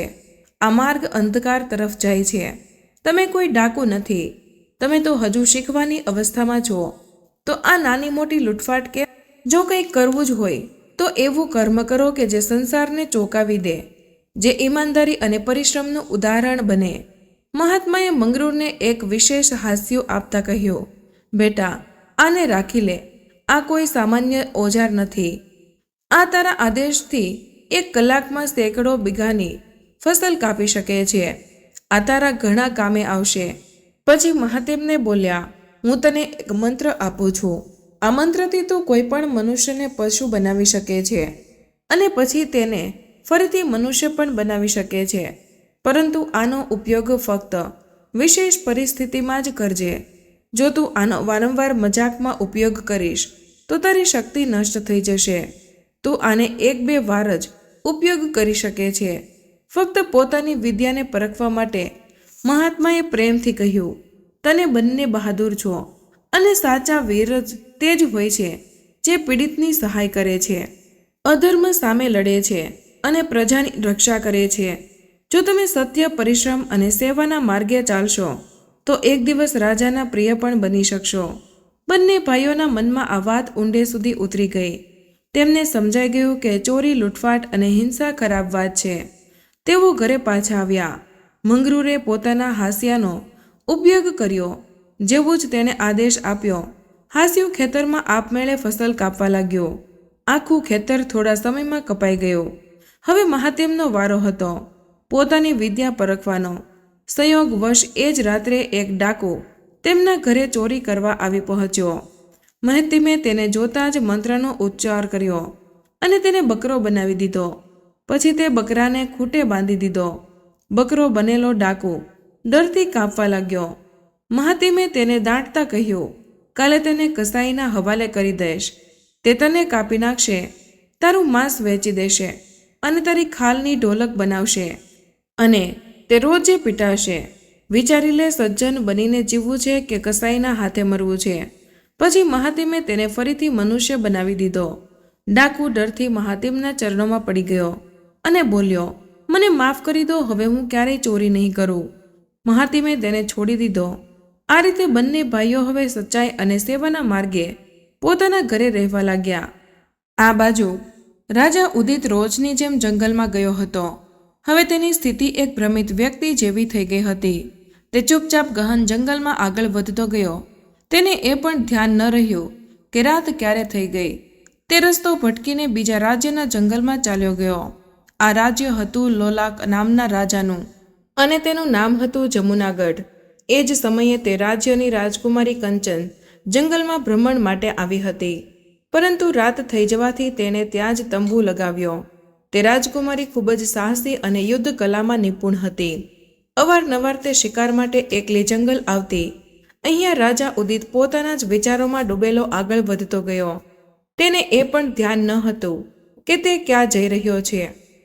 એ જ સમયે 2 વાઘ, 1 વાઘ અને 1 વાઘણ જે શિકારની તાકમાં હતા અચાનક તેના પર ઝપટી પડ્યા. આ હુમલો એટલો અચાનક હતો કે રાજા સંભાળી ન શક્યો. તે યુદ્ધ માટે તૈયાર ન હતો. બંને વાઘોએ જ્યારે એકસાથે હુમલો કર્યો તો રાજા નબળો પડવા લાગ્યો. તેને લાગ્યું કે હવે જીવન બચવું મુશ્કેલ છે. પરંતુ એ જ ક્ષણે એક ચમત્કાર થયો. રાજકુમારી કંચન શેરની જેમ તે વાઘો પર ઝપટી પડી. તેણે પોતાના કૌશલ અને વીરતાથી બંને વાઘોને પરાસ્ત કરી દીધા. તે સમયે રાજા ઉદિત ગહેરા ઘાયલ થઈ ચૂક્યો હતો. રાજકુમારીએ તેને સહારો આપીને પોતાના તંબુમાં લઈ ગઈ. ત્યાં તેને રાજાની મલમપટ્ટી કરી, સેવા કરી. રાજા વારંવાર તે રાજકુમારીને ધન્યવાદ આપતો રહ્યો. જ્યારે શરીરને થોડો આરામ મળ્યો ત્યારે રાજકુમારીએ ધીમેથી પૂછ્યું, હે રાજન, તમે કોણ છો? રાજાએ શાંત સ્વરમાં ઉત્તર આપ્યો, મારું નામ ઉદિત છે. હું શીતલપુરનો રાજા છું. રાજકુમારી કંચન થોડી ચોંકી ઉઠી અને બોલી, તમે આટલા બળવાન અને પરાક્રમી રાજા છો, છતાં વાઘો સામે ન લડી શક્યા. તમે જેવા વીર તો 2-4 વાઘોને રમતમાં પરાસ્ત કરી શકે. રાજકુમારીની આ વાત સાંભળીને રાજા ઉદિત થોડો દુઃખી થયો. તેની આંખોમાં એક ગહેરાઈ ઉતરી આવી. તે બોલ્યો, હે દેવી, હું શાપિત છું. આજીવન ફક્ત એક રાજાનું નથી, એક શાપથી ગ્રસ્ત આત્માનું જીવન છે. પછી તેને પોતાનો આખો જીવન પ્રસંગ કહી સંભળાવ્યો કે કેવી રીતે એક મહાત્માના ક્રોધથી તે શાપિત થયો છે અને હવે કોઈ પણ સ્ત્રી સાથે વિવાહિત નથી થઈ શકતો. રાજાનો સ્વર ભરાઈ ગયો હતો. મારું જીવન વ્યર્થ છે. હું કોઈની સાથે વિવાહ નથી કરી શકતો, કોઈને પોતાનું નથી બનાવી શકતો અને કદાચ મારા જીવનથી હવે કોઈને કોઈ લાભ પણ નથી થવાનો. અહીંયા રાજકુમારી કંચનના મનમાં પહેલા જ દિવસથી રાજા માટે એક કોમળ ભાવના ઉત્પન્ન થઈ ચૂકી હતી. તે રાજાને જોઈને મનમાં તેમને પસંદ કરવા લાગી હતી. પરંતુ જ્યારે તેણે શાપની વાત સાંભળી તો પોતાના મનને રોકી લીધું. તેણે પોતાના ભાવો ક્યારે રાજાની સામે પ્રગટ ન થવા દીધા. રાજકુમારી ફક્ત આટલું જ બોલી કે હે રાજન, તમે બહાદુર છો. એક શ્રાપથી આ રીતે તૂટવું કોઈ વીરને શોભે નહીં. દરેક સંકટનો કોઈને કોઈ ઉપાય અવશ્ય હોય છે. સંસારમાં કોઈ એવી અડચણ નથી જેનું સમાધાન ન હોય. તમે મહાત્માની વાતોને ધ્યાનમાં રાખો અને કોઈ યોગ્ય જાદુગરની શોધ કરો. ઘણી રાજકુમારીઓ તમને મળી જશે જે તમારા ગુણોથી પ્રભાવિત થશે અને તમે તમારા રાજ્ય પાછા ફરો અને સમાધાનની શોધ કરતા રહો. પરંતુ રાજકુમારીએ ક્યારે એ ન કહ્યું કે જ્યારે જાદુગર મળે ત્યારે મને યાદ કરજો કે હું તમારી રાણી બનવા માંગુ છું. તેણે કંઈ ન કહ્યું, બસ મૌનમાં પોતાના મનને છુપાવી લીધું. રાજકુમારીએ એક અન્ય મહત્વની વાત કહી, હે રાજન, તમારા અને અમારા વંશજો વચ્ચે પહેલેથી જ દુશ્મની ચાલી આવી છે. તેના પહેલાં કે કોઈ સૈનિક તમને જુએ, તમે અહીંથી પાછા ફરી જાઓ. જો કોઈ તમને બંદી બનાવી લે છે તો હું ઈચ્છા હોવા છતાં પણ તમારી રક્ષા નહીં કરી શકું. રાજા આ સાંભળીને સતર્ક થઈ ગયો. તેને રાજકુમારી અને હવે મનથી ગમવા લાગી હતી, પરંતુ તેને તે કંઈ કહી શક્યો નહીં. મૌન સાથે તે પોતાના રાજ્ય પાછો ફર્યો અને પછી પોતાના મહેલમાં પ્રવેશ્યો. પરંતુ રાજકુમારી કંચન તેના હૃદયમાં સમાઈ ગઈ હતી. તેનું હૃદય હવે પહેલાં જેવું ન રહ્યું. જાણે જીવનની સુખી ભૂમિકામાં પહેલીવાર પ્રેમની વર્ષા થઈ હોય. હવે રાજામાં એક નવી ચેતના જાગી હતી. પહેલાં જે રાજા પોતાની સૂઝબૂઝ ખોઈ ચૂક્યો હતો, હવે તે જ રાજા ફરીથી પોતાની પ્રજાની સેવામાં લાગી ગયો. દિવસે તે રાજકાર્ય કરતો, લોકોની સમસ્યાઓ સાંભળતો, પરંતુ રાત થતાં જ રાજકુમારીની સ્મૃતિમાં ખોવાઈ જતો, કારણ કે હવે તે ફક્ત યાદ જ કરી શકતો. સમય પસાર થતો ગયો. રાજાની નિરાશા હવે પ્રાર્થના બની ગઈ હતી અને રાજકુમારી કંચન પણ તે પહેલી મુલાકાતને ભૂલી ન હતી. એક અજ્ઞાત બંધન બની ગયું હતું બંને વચ્ચે.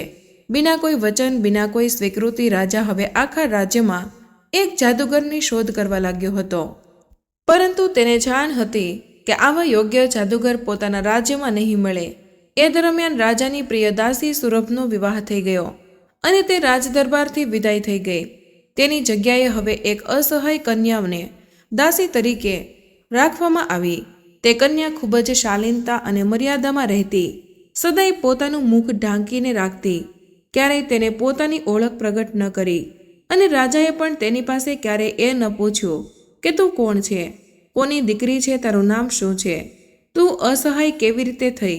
રાજાના મનમાં તો બસ એક જ નામ વસી ગયું હતું, કંચન. તેની સ્મૃતિ રાજાના હૃદયમાં એવી રીતે ઉતરી ગઈ હતી જેવી દીવામાં જ્યોતિ. સ્મૃતિ પણ શું વિલક્ષણ વસ્તુ છે. જ્યારે તે મનમાં ઉતરે છે તો પછી તેનું જવું મુશ્કેલ થઈ જાય છે. મન દરેક પળે એ જ વિશે વિચારે છે. રાજા પણ એ જ વિચારતો, જો કોઈ જાદુગર મળે તો હું તેની પાસે શું કરાવું? તે મારી સમસ્યાનું સમાધાન કેવી રીતે કરશે? શું તે મારા વિવાહમાં કોઈ સહાય કરી શકે? પછી વિચારતો, મને જીવનમાં બસ એક જ કંચન મળી હતી. તે કેટલી પ્યારી હતી. તે શત્રુની પુત્રી હોવા છતાં મને વાઘોથી બચાવી મારી સેવા કરી હતી.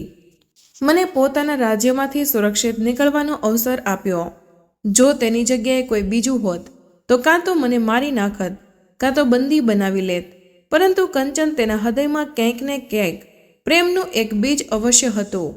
નહીં તો આ સંસારમાં કોઈ સ્ત્રી કે પુરુષ હાથ આવેલા શત્રુને છોડતું નથી.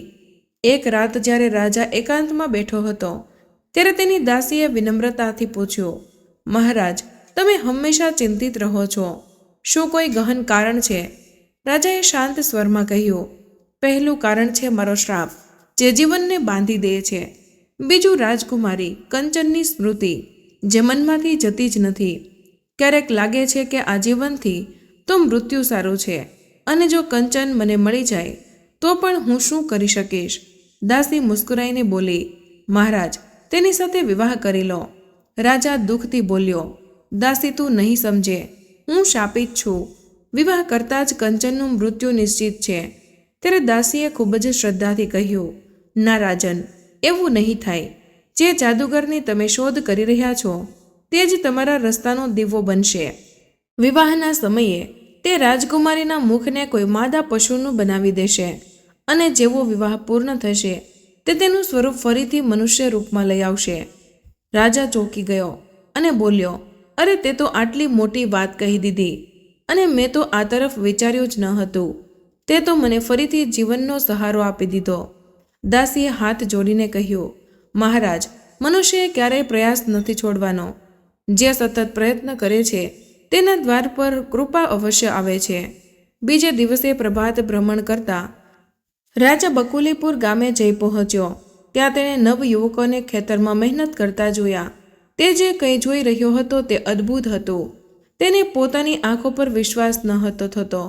રાજાએ જોયું કે એક નવયુવક કોઈ દિવ્ય હાસ્યાથી ખેતરની ફસલ કાપી રહ્યો છે, અને બીજો તેને એક અદ્ભુત દોરડાથી બાંધી રહ્યો છે. આ દ્રશ્ય જોઈને રાજાનું મન ચકિત થઈ ગયું. પ્રભુની લીલા સમજીને તે ઉત્સુકતાવશ તેમની પાસે ગયો અને પ્રેમપૂર્વક પૂછ્યું, હે નવયુવકો, તમે કોણ છો અને આ રીતે ફસલ કેવી રીતે કાપી રહ્યા છો? શું તમે કોઈ દિવ્ય જાદુની વિદ્યા જાણો છો? ત્યારે બંને ભાઈઓએ મંગરૂર અને મહિતમ અશ્રદ્ધાપૂર્વક બોલ્યા, હે રાજન, અમે બંને સામાન્ય ખેડૂત છીએ, પરંતુ અમને થોડી ઈશ્વરીય જાદુની વિદ્યા પ્રાપ્ત છે. તેની સહાયથી અમે ઘણા કાર્યો સંપન્ન કરીએ છીએ. મોટા ભાઈ મંગરૂરે આગળ કહ્યું, અમે ફક્ત ફસલ નથી કાપતા, અમે ચાહીએ તો કોઈ મનુષ્યને 1 કલાક માટે પશુનું રૂપ આપી શકીએ. નાના ભાઈ મહિતમે પણ વિનમ્રતાથી કહ્યું, હે મહારાજ, હું ફક્ત ખેતરની ફસલ જ નથી બાંધતો. હું ચાહું તો કોઈ રાજાની વિશાળ સેનાને મારી દિવ્ય દોરડાથી 1 દિવસ માટે બાંધી શકું. રાજાને આ જાણીને ગહન આશ્ચર્ય થયું. તેના મનમાં આવ્યું, મારા રાજ્યમાં આટલા અદ્ભુત અને દિવ્ય ગુણોવાળા લોકો રહે અને મને તેમની ખબર પણ નથી.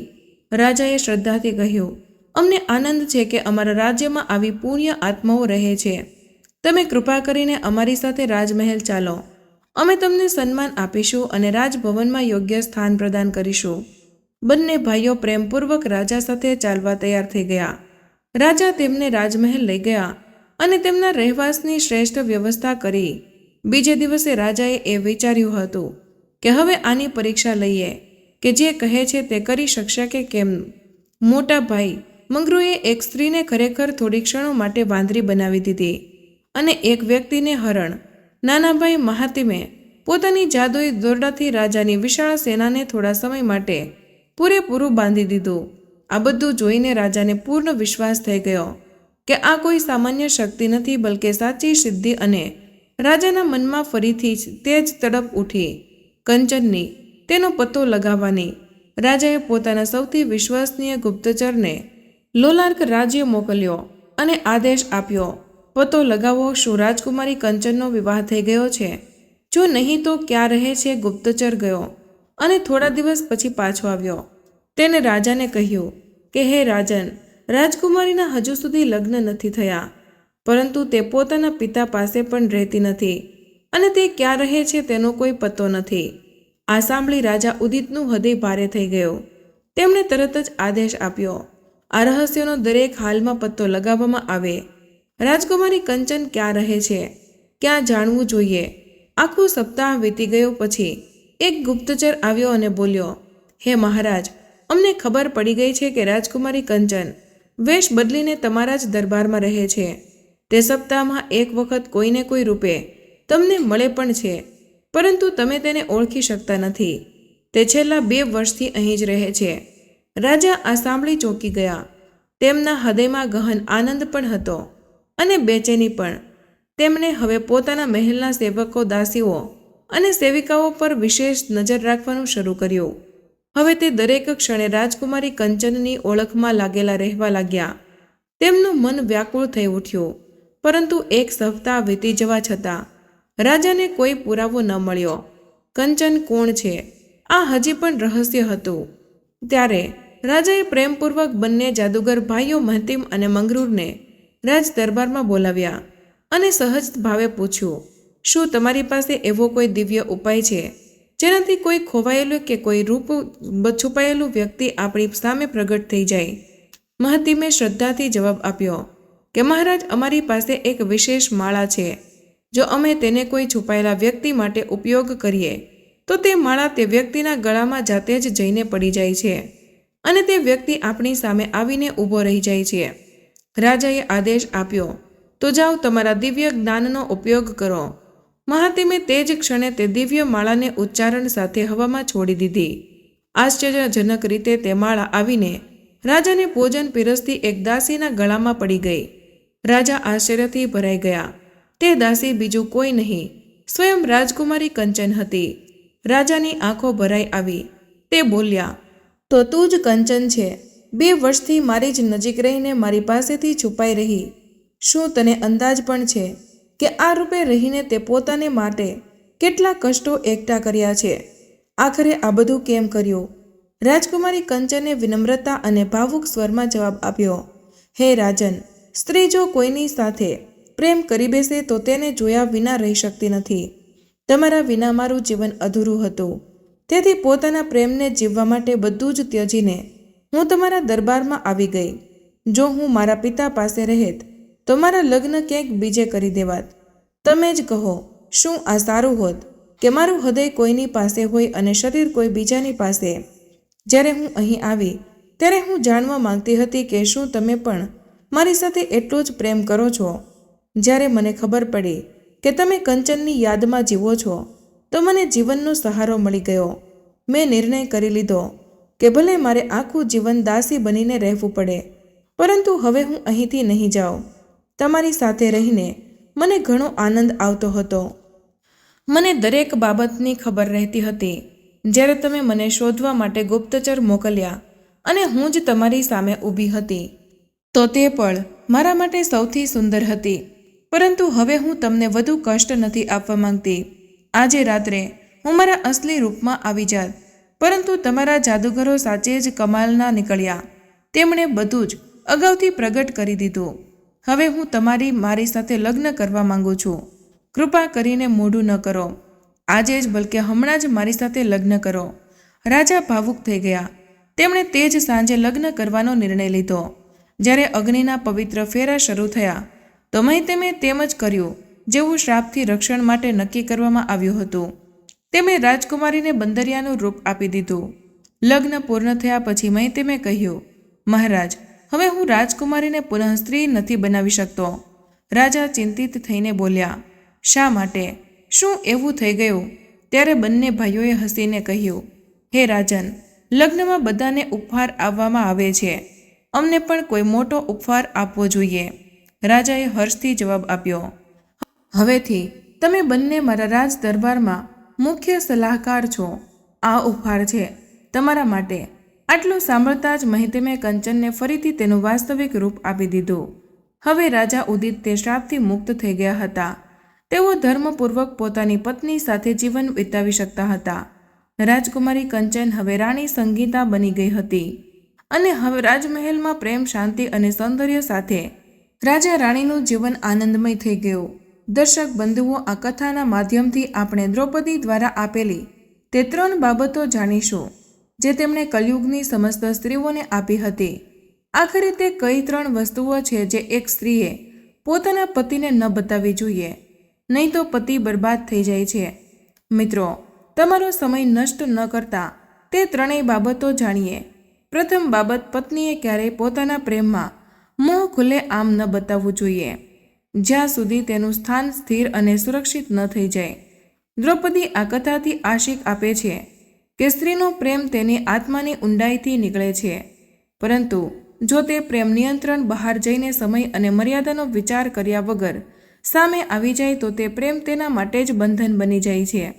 રાજકુમારી કંચન જ્યારે રાજા ઉદિતને મળી ત્યારે તે માત્ર શત્રુ રાજ્યની રાજકુમારી જ નહોતી, પરંતુ એવી કન્યા હતી જેને પોતાની ઓળખ છુપાવીને પ્રેમ નિભાવવાનો હતો. તેમણે ક્યારેય રાજાને ન કહ્યું કે તે તેમની સાથે પ્રેમ કરે છે. તેમણે રાજાના જીવનની પરિસ્થિતિઓ જોઈ, તેમની મનની સ્થિતિ સમજી અને પછી પોતાને એક દાસીના રૂપે રજૂ કર્યા. તે જાણતી હતી કે જો તે સમયે પોતાના પ્રેમને શબ્દોમાં પ્રગટ કરી દેશે તો કાં તો તેને નકારી દેવામાં આવશે અથવા પ્રેમને સ્વીકારવાની જગ્યાએ રાજા ઉલઝણમાં પડી જશે. સ્ત્રીનો પ્રેમ ઘણીવાર લહેરોની જેમ હોય છે, અંદરથી ગહેન, પરંતુ જો તેને સમય અને દિશા ન મળે તો તે બધું જ વહાવી શકે છે. કંચને 2 વર્ષ સુધી રાજાની નજીક રહીને દરેક સુખ દુઃખમાં તેમની સેવા કરી. તેમની ઉદાસી જોઈ તેમની બેચેની અનુભવી, પરંતુ એક શબ્દ ન બોલી. તે જાણતી હતી કે સ્ત્રીનો પ્રેમ ત્યાં સુધી સુરક્ષિત નથી જ્યાં સુધી પુરુષનું હૃદય તે પ્રેમ માટે તૈયાર ન થાય. કંચન ઈચ્છત તો લગ્નની યાચના કરી શકત, રડીને ગળગળી પોતાનો હક માંગી શકત, પરંતુ તેણે ન કર્યો, કારણ કે તે જાણતી હતી કે સાચો પ્રેમ અધિકારથી નહીં, સ્વીકૃતિથી ફળે છે. દ્રૌપદી પણ એ જ કહે છે, જો મેં મારા પ્રેમને યુધિષ્ઠિરની સામે ખુલ્લે આમ જણાવ્યો હોત તો કદાચ ધર્મરાજ મારા પ્રેમને એક ભાર સમજત. મેં મારા ભાવોને સમર્પણનું રૂપ આપ્યું, પ્રતીક્ષાનું રૂપ આપ્યું, પ્રેમને માંગ નહીં અર્પણ પણ બનાવ્યો. દ્રૌપદી કહે છે કે સ્ત્રી જો પ્રેમને અધિકારની જેમ થોપે તો પુરુષ તેનું મૂલ્ય નથી સમજતો, પરંતુ જો તે જ પ્રેમ ત્યાગ અને મૌનમાં લપેટાયેલો હોય તો તે જ પુરુષ એક દિવસ તે સ્ત્રીની વંદના કરે છે. કંચનના મૌન પ્રેમ રાજાને 2 વર્ષમાં શું નથી શીખવ્યું. તેમણે જોયું કે તે દાસી તેમની દરેક ભાવનાને બોલ્યા વગર જ સમજે છે. તે જ તેમની સેવા કરે છે, પરંતુ ક્યારેય પોતાની ભાવનાનો ભાર નથી નાખતી. પ્રેમ જ્યારે ચૂપ રહે છે તે અંદર ઉતરે છે, અને જ્યારે તે જ પ્રેમ બોલાય છે તો તે માત્ર શબ્દ નથી હોતો, તે આત્માની પુકાર હોય છે. તેથી દ્રૌપદી આ કથાથી આ સંદેશ આપે છે, જો તું તારા પ્રેમને સાચવી શકે, સહન કરી શકે અને સમય આવે ત્યાં સુધી મૌન રાખી શકે તો જ તે પ્રેમ તને જીવનમાં સૌથી ઊંચું સ્થાન અપાવશે. સ્ત્રીનો સાચો પ્રેમ દીપકની જ્યોતની જેમ હોય છે, શાંત, સ્થિર, તેજસ્વી, પરંતુ હવામાં ઉડતો નહીં. જ્યાં સુધી દીપકને સ્થાન ન મળે ત્યાં સુધી તેની જ્યોતને બચાવવી એ જ સાચી નારીની શક્તિ છે. બીજી બાબત, પત્નીએ ક્યારેય પોતાનું દુઃખ અને ત્યાગનો ભાર પતિ પર ન નાખવો જોઈએ જ્યાં સુધી તે સ્વયં તેને સમજવા અને ઉઠાવવામાં સમર્થ ન થઈ જાય. દ્રૌપદી આ કથાથી ગહન રીતે જોડાતા હતા અને કહે છે, ત્યાગનો અર્થ એ નથી કે તેને દરેક સમયે જણાવી દેવાય, અને દુઃખનો અર્થ એ નથી કે તેને શબ્દોમાં રડીને ઠાલવી દેવાય. સાચી પત્ની તે જ છે જે પોતાના દુઃખને પોતાના પ્રેમની જેમ છુપાવી રાખે જ્યાં સુધી તેનો પતિ તે દુઃખને સ્વયં ન વાંચી લે. રાજકુમારી કંચનના જીવનમાં આ જ સૌથી મોટું ઉદાહરણ છે. તે શત્રુ રાજ્યની રાજકુમારી હતી. તેમણે પોતાનું મહેલ, પોતાનું સિંહાસન, પોતાની ઓળખ, પોતાનું ઐશ્વર્ય બધું જ ત્યજી દીધું માત્ર આ એક ભાવના માટે કે તે પુરુષની નજીક રહે જેની સાથે તેમણે હૃદયથી પ્રેમ કર્યો. પરંતુ તેમણે ક્યારે રાજા ઉદિતને ન કહ્યું કે મેં તમારા માટે આ બધું ત્યજી દીધું. તે ન બોલી કે મેં મારા બધા જ સંબંધો તોડી દીધા, મારું રાજપાટ છોડ્યું, મારો આરામ, મારી પ્રતિષ્ઠા ત્યજી દીધી માત્ર તમારી સાથે રહેવા માટે. બલકે તે દાસી બનીને રહી, તેના માટે ભોજન પીરસ્યું, તેની પીડા સમજી, તેની વાતો સાંભળી અને દરેક રાતે તેની છુપીમાં તેના હૃદયથી ધડકનો અનુભવી. કંચનનો આ ત્યાગ કોઈ સાધારણ બલિદાન ન હતું. આ એક રાણી દ્વારા પોતાના પ્રેમને પરમાત્માની જેમ જીવવા જેવું હતું. શિકાયત વિના, અપેક્ષા વિના, પ્રદર્શન વિના.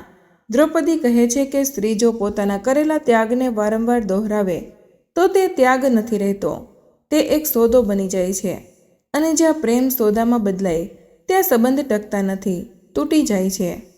દ્રૌપદી સ્વયં પણ એવા જીવનમાંથી પસાર થઈ હતી જ્યાં તેણે પોતાના સુખ, ઐશ્વર્ય અને માનને દાવ પર લગાવ્યો માત્ર પોતાના પતિઓ સાથે ધર્મના માર્ગે ચાલવા માટે. જ્યારે તે વનવાસમાં હતી તેમણે ક્યારેય યુધિષ્ઠિરને ન કહ્યું કે મારા કારણે તમારે બધાને દુઃખ સહન કરવું પડે છે, અને ન તો તેમણે ક્યારેય જણાવ્યું કે હું રાજમહેલોની રાણી હતી અને હવે જંગલમાં પાંદડા પર ભોજન કરું છું, કારણ કે તે જાણતી હતી કે જો પતિનો સાચો સહારો આપવો હોય તો તેના માથા પર હાથ રાખવાનો છે, ખભા પર રડવું નથી. કંચન 2 વર્ષ સુધી એક શબ્દ ન બોલી. તેમણે ન પ્રેમ માંગ્યો, ન માન સન્માન કે ન ફક્ત સેવા જ કરતી રહી. તે જાણીને પણ કે એ જે પુરુષ માટે તેમણે બધું છોડી દીધું છે તે તેને ઓળખતો પણ નથી. સાચી પત્ની તે જ છે પોતાના પતિની યાત્રામાં તેની પીડાનો હિસ્સો બને, તેના ખભાનો ભાર ન વધારે. દ્રૌપદી કહે છે કે પત્નીનો ત્યાગ ત્યારે સૌથી પવિત્ર હોય છે જ્યારે તે મૌનમાં હોય, અને તેનું ફળ ત્યારે સૌથી મધુર હોય છે જ્યારે તે સ્વયં પતિની આંખોમાં ઉતરી આવે. બોલ્યા વગર જ કંચને રાજાની સામે ક્યારેય રોકી ન કહ્યું કે મેં તમારા માટે શું શું કર્યું છે. તેમણે ક્યારેય ન જણાવ્યું કે હું તમારી સાથે રહીને પોતાને કેટલી નાની કરી ચૂકી છું, કારણ કે તે જાણતી હતી કે જો પ્રેમ સાચો હોય તો એક દિવસ તે સ્વયં બોલશે, અને જ્યારે પુરુષ સ્વયં સમજે છે ત્યારે તે સ્ત્રીને ફક્ત પ્રેમ નહીં, પૂજા આપશે. દ્રૌપદી કહે છે કે ત્યાગ ક્યારેય બતાવવામાં નથી આવતો, તે જીવનમાં આવે છે, અને એક દિવસ જ્યારે તેનું ફળ આવે છે તો તે આંસુ નથી લાવતું, તે ચરણોમાં મુકુટ લાવે છે. તેથી આ કથા શીખવે છે કે જો સ્ત્રીઓ ત્યાગ નિશ્ચિત હોય તો તે સૌથી મોટી વાણી બને છે. જો તેનો પ્રેમ બોલ્યા વગર જીવાય તો તે જ એક દિવસ જીવનનો સૌથી મોટો ઉપહાર બને છે.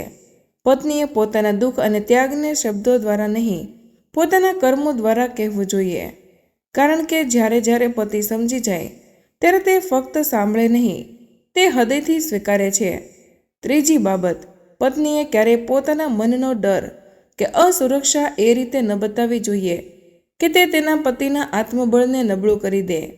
દ્રૌપદી આ કથાથી જોઈને કહે છે કે સ્ત્રીઓની સૌથી મોટી શક્તિ તેનું ધૈર્ય છે, અને તેની પતિનો સૌથી મોટી શક્તિ તેનું આત્મબળ છે. જો પત્ની ડરીને કે નબળા થઈને દરેક બાબતે ગભરાઈ જાય તો પતિની નિર્ણય શક્તિ અને માનસિક સ્થિરતા પર તૂટવા લાગે છે. તેથી પત્નીએ હંમેશા શક્તિની જેમ ઊભું રહેવું જોઈએ, નબળાઈની જેમ નહીં. આ કથામાં રાજકુમારી કંચનને પણ એક ખૂબ જ મોટું સત્ય નિભાવવું. જ્યારે તેને ખબર પડી કે રાજા ઉદિત શ્રાપિત પુરુષ છે, જો તે કોઈ સ્ત્રી સાથે લગ્ન કરશે તો તે સ્ત્રી લગ્નની તરત જ મૃત્યુ પામશે, ત્યારે પણ તે ડરી નહીં અને ભાગી પણ નહીં. તેમણે ન આંસુ વહાવ્યા, તેમણે ન કહ્યું કે હવે આપણે એક નથી થઈ શકતા, બલકે તેમણે પ્રેમને સહારો બનાવીને સમાધાન શોધવાની ઈચ્છતા વિચાર્યું કે શું કરવું. તેમણે સ્વયં રાજાને હિંમત આપી, તેને રસ્તો બતાવ્યો, તમે નિરાશ ન થાઓ, સંસારમાં એવી કોઈ સમસ્યા નથી જેનું સમાધાન ન હોય. મહાત્માએ જે રીતે શ્રાપ આપ્યો છે તે જ રીતે કોઈને કોઈ ઉપાય પણ હશે. એક કુશળ જાદુગર જરૂર પડશે આ શ્રાપમાંથી રસ્તો કાઢી શકે. દ્રૌપદી કહે છે પત્ની તે જ છે જે તોફાનમાં પતિની નાવને ડગમગવા ન દે, બલકે સ્વયં પતાવાર બની જાય. જ્યારે પતિ તૂટેલો હોય ત્યારે પત્નીએ સ્તંભ બની જવું જોઈએ. જો તે સમયે તે પોતે પણ કાપવા લાગે તો પછી ઘર તૂટી જાય છે, સંબંધો વિખેરાઈ જાય છે. રાજકુમારી કંચન જાણીતી હતી કે જો તેમણે એક વખત પણ રાજાની સામે પોતાનો ભય બતાવ્યો તો રાજા વધુ હતાશ થઈ જશે, કારણ કે પુરુષ ત્યારે સૌથી વધુ તૂટેલો હોય છે જ્યારે તે જુએ છે કે જેને તે સૌથી વધુ ચાહે છે તે જ તેની નબળાઈનું કારણ બની શકે છે. સ્ત્રીઓ ડરને જ્યારે દ્રઢતામાં બદલાવે છે ત્યારે જ તે શક્તિ કહેવાય છે. દ્રૌપદીના જીવનમાં આ શિક્ષા વારંવાર આવી જ્યારે યુધિષ્ઠિર ધર્મરાજ બનીને બધું હારી ગયા, રાજ્ય, દૌલત, સન્માન અને અંતે પોતાની પત્નીને પણ. ત્યારે દ્રૌપદી એક વારે તેની સામે ન કહ્યું કે હું તૂટી ગઈ છું, હું હારી ગઈ છું. તેમણે ખોટાને પડકાર ફેંક્યો, અન્યાયની સામે ઊભી રહી, પરંતુ પોતાના પતિના આત્મબળને ક્યારેય ન તોડ્યું. તેમણે ક્યારેય તેમને નીચા ન બતાવ્યા, બલકે પોતાના મૌન, પોતાના પ્રશ્નો અને પોતાના વિશ્વાસથી તેમને એક દિવસ મહાભારતની નિર્ણાયક શક્તિ બનાવી દીધા. દ્રૌપદી કહે છે કે જો પત્ની રડવા લાગે અને હિંમત છોડી દે તો પતિને કોણ સમજાવશે? જ્યારે જીવન લડખડી રહ્યું હોય ત્યારે પત્નીએ રોશનીની બનવું જોઈએ, અંધકાર નહીં. જો રાજા ઉદિતનું મન જ્યારે છિન્ન ભિન્ન થઈ રહ્યું હતું, જ્યારે તે પોતાના શાપને જીવનનો અંત માની બેઠો હતો, ત્યારે કંચને જ તેના હૃદયમાં આશાનો દીવો પ્રગટાવ્યો. તેમણે ન તો ભાગ્યને દોષ આપ્યો, ન તો પ્રેમને છોડ્યો, ન પરિસ્થિતિઓથી ડરીને હારી ગઈ. તેમણે પોતાના ડગને હિંમતમાં બદલ્યો અને પછી તે ડરને સમાધાનમાં બદલીને જાદુગરની જેમ જરૂરિયાત સમજાવે. જો તે ડરત તો કદાચ રાજા ક્યારેય લગ્નના વિષયમાં વિચારત પણ નહીં. જો તે અસુરક્ષિત હોત તો કદાચ તેનો પ્રેમ રાજા માટે પણ એક ભાર બની જાત. પરંતુ તેમણે પોતાના ડરને હિંમતમાં બદલી દીધો અને તેથી જ તે દાસી રાણી સંગીતા બની ગઈ. દ્રૌપદી અંતે એ જ કહે છે કે પત્નીએ પોતાના પતિની સામે ક્યારેય ડરની મૂર્તિ બનીને ન ઊભું રહેવું જોઈએ. તેને શક્તિઓનો સ્તોત્ર બનાવીને ઊભું રહેવું જોઈએ, કારણ કે જ્યારે પુરુષ દુનિયાથી હારીને ઘરે આવે છે તો તે સૌથી પહેલાં પોતાની સ્ત્રીની આંખોમાં આશા જોવા માંગે છે, ડર નહીં. આ કથાથી આ શીખવા મળે છે કે પત્નીએ જોઈએ કે તે પોતાના ડરને ઢાલ બનાવીને પોતાના આંસુઓને આશ્વાસન બનાવે અને પોતાની અસુરક્ષાને આસ્થામાં બદલી દે, કારણ કે પતિનું આત્મબળ તેના સિંહાસન પર નથી ટકતું, તે તેની પત્નીની નજરમાં પોતાના સન્માન પર ટકે છે. જ્યારે પત્ની કહે છે કે તું કરી શકે છે તો પતિ સાચે જ કરી બતાવે છે, અને આજ તે સ્ત્રીની અસલી પૂજા છે, તેના મૌન, તેના ધૈર્ય અને તેના વિશ્વાસમાં. જો આ દિવ્ય અને પ્રેરણાત્મક કથાએ તમારા હૃદયને સ્પર્શ કર્યો હોય તો જો દ્રૌપદી માતાની આ ગહનશીલ એક સ્ત્રીનો સંયમ, તેનો પ્રેમ, તેનું ધૈર્ય તમને જીવનમાં માર્ગ બતાવી રહ્યું હોય તો તેને તમારા પરિવાર, મિત્રો અને તે બધા જ લોકો સુધી જરૂર પહોંચાડો જે પોતાના સંબંધોમાં ભાવનાત્મક મજબૂતીથી શોધમાં છે. તો મિત્રો, આજનો વિડીયો અહીં પૂર્ણ કરીએ છીએ. વિડીયો પસંદ આવ્યો હોય તો વિડીયોને લાઇક અને તમારા મિત્રો સાથે શેર કરજો. ચેનલને સબસ્ક્રાઇબ કરવાનું ભૂલશો નહીં. ધન્યવાદ.